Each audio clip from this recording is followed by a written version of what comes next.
আমার আব্বু একজন ভ্যান চালক, যার কারণে আব্বু কোনোভাবে সহযোগিতা করতে পারিনি। ভ্যান চালিয়েছি, ফেরি করেছি, আর বিভিন্ন ধরনের কাজ করে মূলত এগুলো তৈরি করা। সেখান থেকে কিছু টাকা আসতো, সেইটা আস্তে আস্তে এইটা কিনতাম ওইটা কিনতাম করতে করতে করতে তারপরে তৈরি করা।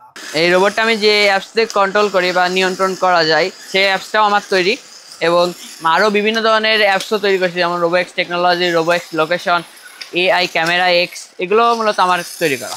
Who is Dr. Yunus?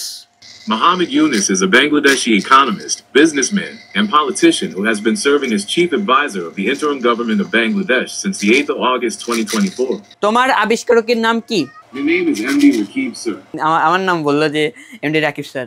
ও আপনাকে গান শোনাইতে পারবে, তথ্য দিতে পারবে, আবহাওয়া সম্পর্কে তথ্য দিতে পারবে, টাইম বলতে পারবে, বিভিন্ন ধরনের নিউজ শোনাতে পারবে, হ্যাঁ ইন্টারন্যাশনাল বা সব ধরনের নিউজ শোনাতে পারবে। দেখা যায় যে আপনি একটা খাবার আনতে বলছেন, সেটা করতে পারবে, মানে আপনি ওকে কমান্ড দেবেন, সে কমান্ড অনুসারেও কাজ করে। প্রাইভেট বা ক্রসিং এর টাইম হয়ে গেছে, তখন উঠতে পারছি না, তখন এই অ্যালার্ম দিতেই থাকবে, যতক্ষণ না আমি ওর সামনে আসতেছি ততক্ষণ না স্টপ হবে না। একেবারে নিম্ন কনফিগারেশনের ল্যাপটপ দিয়ে মূলত এটা তৈরি করা।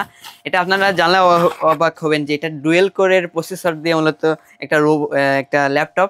এইটা দিয়েই সব ধরনের প্রোগ্রামিং, সব ধরনের কোডিং, সব রোবট, AI ক্যামেরা যা তৈরি করছে সব আছে এইটা দিয়ে তৈরি করছে। এটা মূলত চাঁদে যে গবেষণা করতে পারবে সেজন্য মূলত এটা ডেমোটা তৈরি করা। এটা যদি সেভাবে সহজে পায় তাহলে এটা চাঁদে যে গবেষণা করতে পারবে এবং তাদের ব্রেইন কন্ট্রোলের মাধ্যমে সেখানে ব্যালেন্স রেখে বিভিন্ন ধরনের গবেষণা করতে পারবে। যাদের হাত নাই বা কোনো দুর্ঘটনা, বৈষম্য বিরোধীতে হাত হারিয়েছে, তাদের জন্য এটা খুবই কার্যকারী। তাদের ব্রেইন কন্ট্রোল অর্থাৎ নার্ভ কন্ট্রোলের মাধ্যমে এটা পরিচালিত হবে, যা তাদের জীবনযাত্রাকে আরো সহজ করে দেবে এবং তারা অন্যের উপর নির্ভর হবে না। এই যে AI ক্যামেরাটা, এটা হচ্ছে মানুষের বডি ল্যাঙ্গুয়েজ বুঝতে পারে। দেখা যায় যে সিসি ক্যামেরা সেটা ডেটা পুড়ে যায় বা ডেটা নষ্ট হয়ে যায়, আমার কিন্তু এটা সেটা হয় না।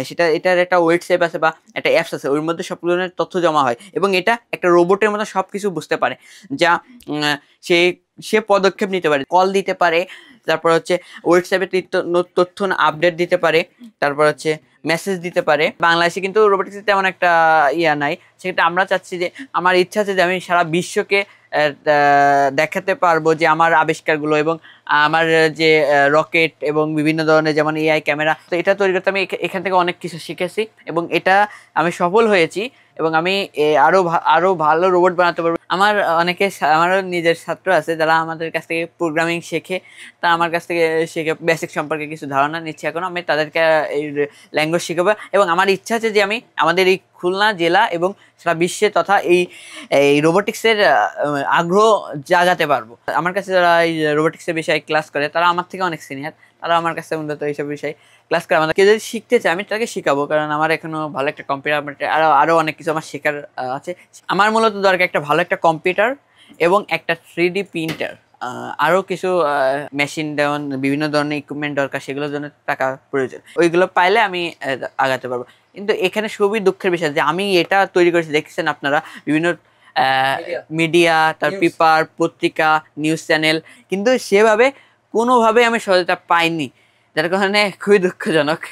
আশা করি ভবিষ্যতে আগাতে পারবো, একটু কষ্ট হবে, আমি আগাবো ইনশাল্লাহ।